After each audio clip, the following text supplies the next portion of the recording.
Hi, I'm Nick Cipollina. In today's video, we're going to talk about building C# applications with the Serverless framework. The Serverless framework, which is not to be confused with serverless architecture, is an open source framework that enables you to develop, build, and deploy your serverless applications to your favorite cloud provider, such as AWS, Azure, Google Cloud, and many others. Serverless also supports Kubernetes-based solutions such as kubeless.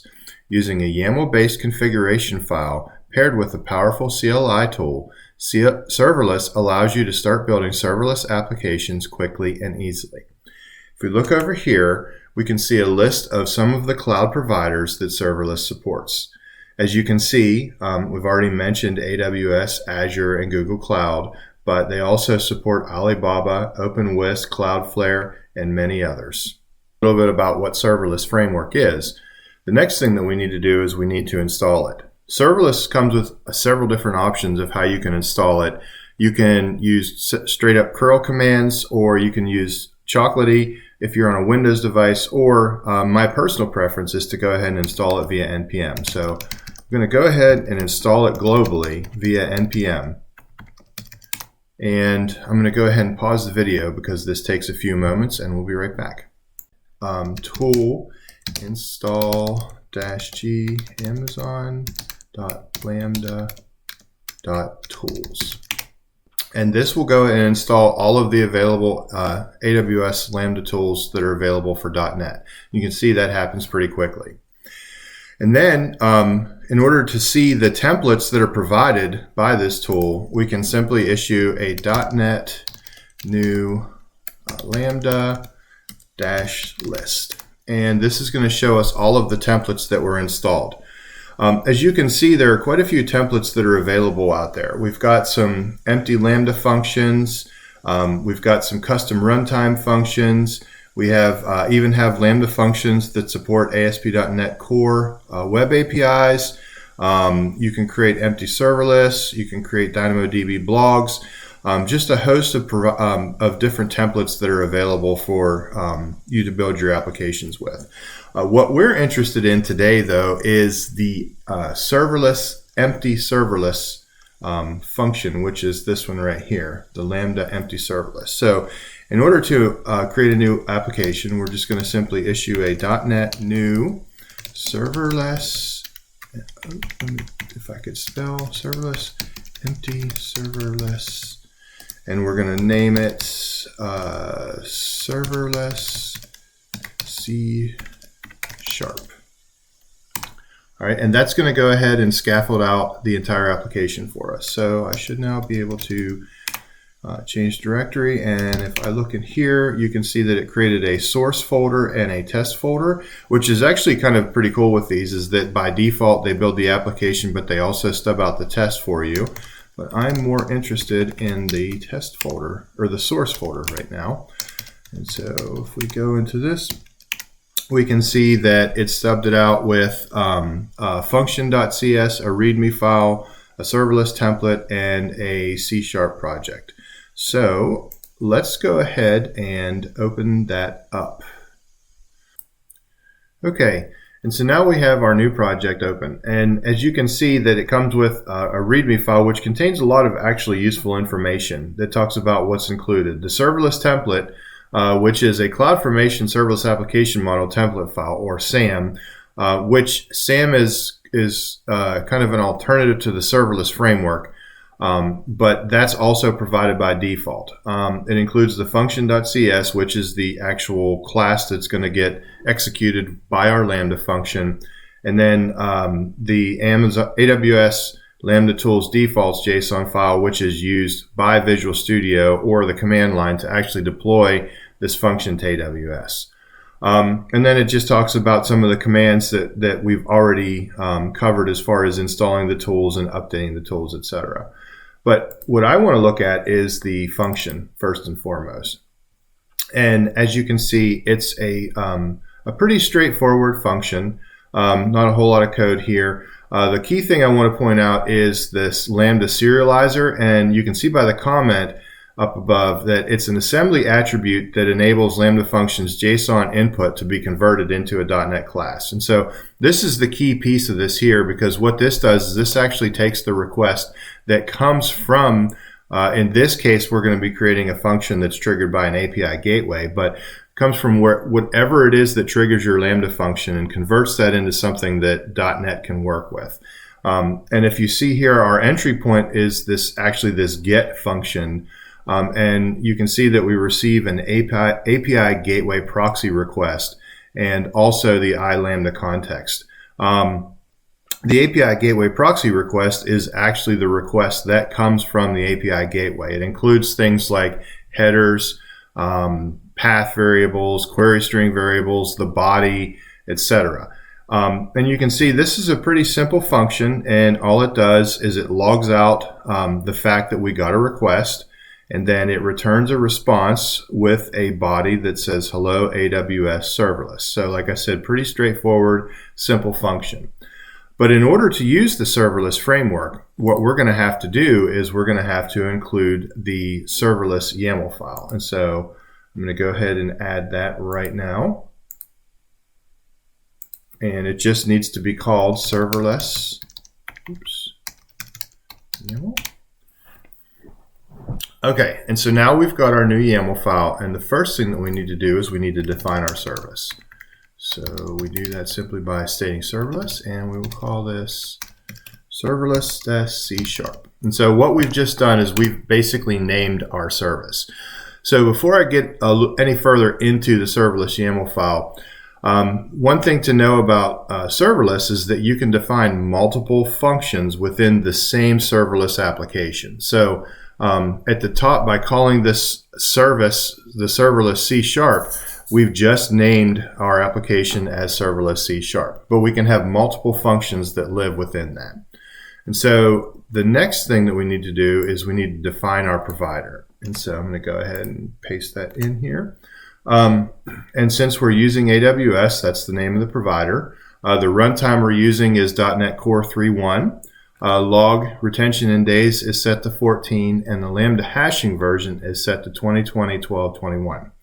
So talk a little bit about what these things are. First and foremost, you'll notice that we're using .NET Core 3.1, and you might be asking, well, Nick, .NET 5 is out. Why are we not using .NET 5?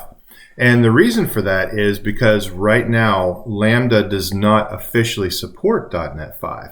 You can create .NET 5 applications and deploy them to Lambda, but you have to use another option such as a custom runtime or a container image. And I'm not going to get into those today, but I will talk a little bit more about those in future videos. But for right now, the highest supported version is .NET Core 3.1, and so we're specifying that here. Log retention in days, obviously that's how long it's going to keep the logs in CloudWatch, which is another kind of cool thing about AWS Lambda. By default, your logs are all written to CloudWatch for you, and you don't have to do anything special to take advantage of that. And then, of course, the Lambda hashing version, that's actually something where in the next version of serverless, the next major version of serverless, serverless 3, they're improving their hashing capabilities for Lambda functions. And in order to leverage that now, you can just specify this hashing version in your serverless configuration file. So the next thing that we're going to, and before I move on though, another thing that you can specify in the provider section of your serverless YAML file is you can actually put custom IAM policy roles and permissions within the serverless YAML file. And what's really cool about how serverless works is serverless will go ahead and provision a role for your Lambda function to use, and whatever access policies you specify in that section of the serverless configuration, your serverless role or your AWS IAM role will be generated with those policies. So your function will have access to things that it needs, like maybe a DynamoDB table, or you might need access to an S3 bucket, or you might want to be able to subscribe to an SQS event or something along those lines. And you can just define those inline, and serverless will take care of creating that for you. The next thing that we're going to specify is that we want to package this individually. Because if you'll remember, I said you can create within your serverless application, you can have multiple functions. And if you don't package them individually, what serverless will do is it will create one package that contains all of your function files and deploy that for every function. So it's not as relevant within .NET Core because we're using assemblies anyway. But if you think about if you're building a serverless application, say using Node.js, each one of those functions is going to have all of the same JavaScript, which could get very large and unwieldy. And so by packaging them individually, each function is only going to have the code that it needs as opposed to all of the functions having all of the code. And so that's the reason that you would do that. And so the next thing that we have to provide is we actually have to provide our function definition. So I'm going to go ahead and cut and paste that in. And in this case, we only have one function, but you can see here that we've called it C#-skill. The handler is the fully qualified name of the class that we're working with. So it's the serverless C# assembly. The namespace is serverless C#.function, and then the method is get. And if we go back and look at our function class, you can see namespace serverless C#, class functions, and the method is get. Then the next thing that we have in here is our package, and so that's just pointing to an artifact. So that's one thing to kind of note about this. In order to deploy this, we're actually going to have to build our function into a zip file, but then that is what serverless will actually deploy to AWS, and that will be what makes up our function. And then the last thing that we specified are the events, and you'll notice that that's plural. In this case, we have a single event. It's an HTTP event. The path is hello, and the method is a get method. And so what this is doing is this is actually creating an API gateway for us. And the path to our function will be /hello. It'll be a get, and that'll allow us to be able to call this function from a browser or a web application, or say even something like Postman. And so that's all we need in order to deploy our function to AWS. So now that we've done that, let's go ahead and clear this out here. We're ready to go ahead and deploy this to AWS. But before we do that, we have got to set our environment variables. So I'm going to go ahead and do that right now. Okay, like I mentioned, we've got to set our environment variables for us to deploy this function, which that's because in this case, I have decided that I'm going to use environment variables to specify my AWS access key and my AWS secret access key for this function, because serverless can use your profile that you've configured for AWS locally, or you can specify your access key and your secret key with the command line. But I actually prefer to use environment variables because if you're thinking about a CI/CD situation, like say you're deploying from Jenkins or maybe like Azure DevOps or GitHub Actions, you're probably going to be using an environment variable or something along those lines in order to specify which AWS credentials you're going to use. So I personally prefer to use environment variables. And so since I'm using PowerShell, I'm going to go ahead and set my environment variables for serverless like this. And of course, that's not actually my environment variable, but it's going to be something similar to this for setting those values. So we've got our access keys, and we've also got our secret access key. And whenever we're done, we'll be able to deploy. But before I deploy, I just wanted to go and show you in the AWS console that we currently don't have any Lambda functions deployed. So before we do that, we are now ready to deploy our function. So if I look here, I'm in my serverless C# directory, got all my files, and I've set my environment variables. So in order to deploy my function, I just simply need to issue a serverless deploy command. And what this is going to do is this is going to go out and it's going to provision everything that we need. It's going to provision our API gateway. It's going to provision our Lambda role, and then it's going to provision our function. Oh, yeah, that's right. It's not going to be able to deploy anything because we haven't built anything. So that was the key step that I forgot. So before we can deploy it, we have to issue a .NET restore. Just to make sure all our packages have been downloaded. And then we actually need to use the AWS Lambda tools to package our function up. So I'm going to do .NET Lambda package configuration release. We are targeting the .NET Framework 3.1. And we are going to put this into output package bin release net core app 3.1 serverless C# zip and execute. All right, and you'll notice that I called the file serverless C#.zip. And if we go back to our serverless definition, you'll remember that the artifact, we called it bin release net core app serverless C#.zip. So the command that we just issued was to create that package, and that was the reason that it was called that. So now our function has been built and it's been packaged. Now we can issue our serverless deploy command. So this time it should go a little bit more smoothly since we actually have a package to deploy. And yeah, and you can see it's starting. So it's packaging that service and it's creating the stack and it's checking the stack create progress. And so the first thing that serverless does is that it actually creates a stack for the files that it's going to deploy. So it'll create the S3 bucket. It'll deploy the zip file that we created to that S3 bucket before it then creates the stack that the Lambda function is going to be deployed to. So that's what it's working on right now. And if we go to the console, we should be able actually to see that if we go to CloudFormation.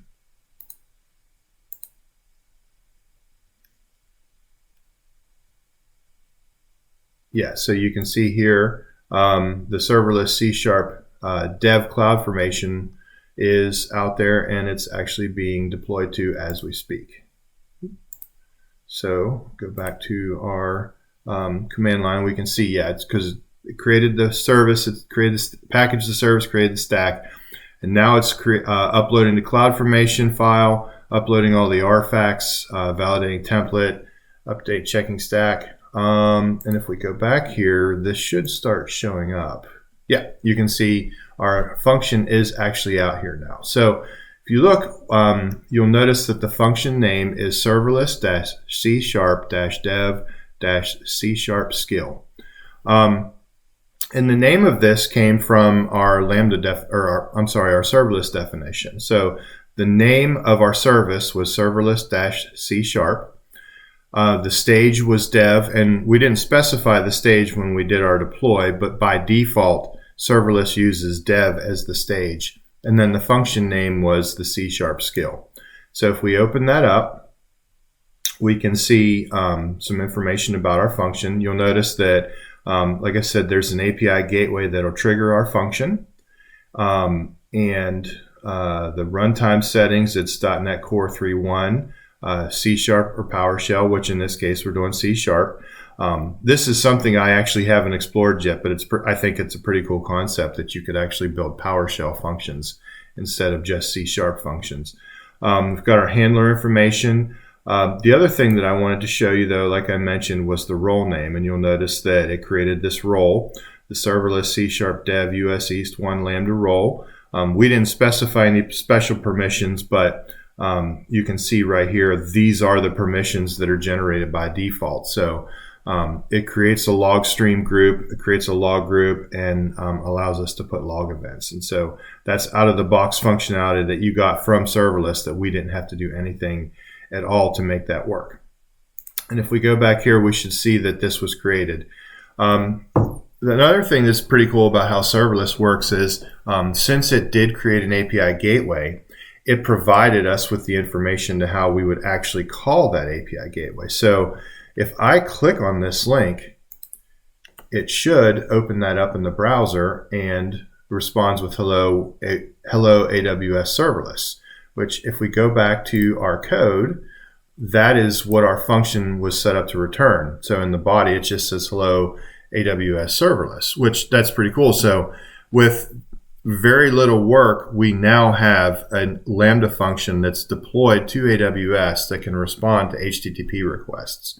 But that's not super interesting. So let's just come in here and make a quick change to this. So let's say that we wanted to accept some input and return that in the form of a query string parameter. How could we do that? So let's just say we want to capture a name. So we can say var name equals request dot query string parameters dot keys. Wait, I'm sorry, not keys. Contains key name. So if it contains a name, then we will get the request query string parameters name. Else, we'll just say AWS serverless. All right. So now back down here in the body, let's change this to hello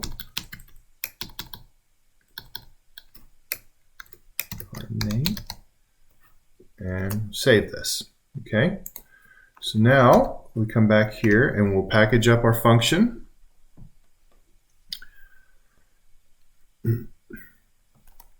And we will deploy it. And this deploy should go a little bit quicker because it won't have to provision all of the same resources that it did last time. So yeah, it's packaging the service, doing the updates, and if we come to the browser,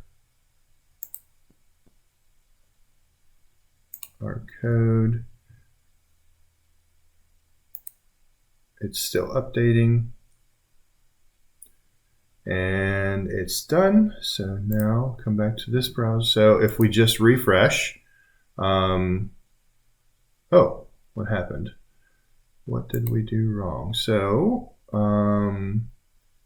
if we go to monitor, which this is actually, I didn't intend for that to happen, but that's kind of good that it did, because now we can go look at the logs in CloudWatch to see if we can figure out what might have happened.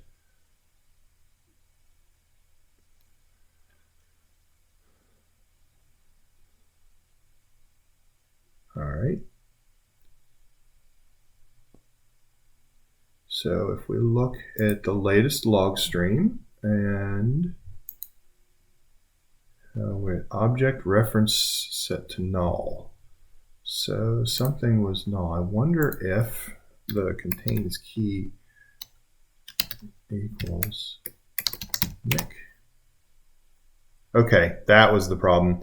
I think I checked to see if the query parameters contained a key, but I think my query parameters were, I needed to check to see if the query string parameters were not null first. So if request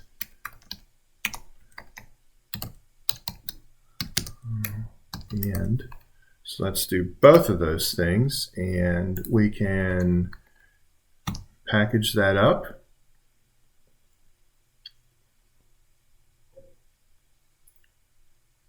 And we'll deploy it, and after that's done, we'll test it out again to see if it works or not. Hopefully it will, but anyway, even whether it does or not, that's not important. The important part is that now we have a much better understanding of how you can actually build C# applications using the serverless framework and deploy those very quickly to AWS with a whole lot of the heavy lifting and the overhead done for you by the serverless framework. So you don't have to worry about provisioning all of the things that you'd otherwise have to worry about. So that's done deploying. So let's run this again. And now if we say hello, it still says hello, Nick. And let's see if we don't provide, and yes, that's it. So now we don't provide anything to query string parameter. It just says hello AWS serverless. And if we provide a name, it will output the name. And so that's it. All right, well, thank you so much for joining me today. I have included a link to the GitHub repository with the sample code in the description down below. And I've also included a link to the serverless framework and the AWS.NET Lambda tools. And I hope you'll join me again in my future videos. Thank you.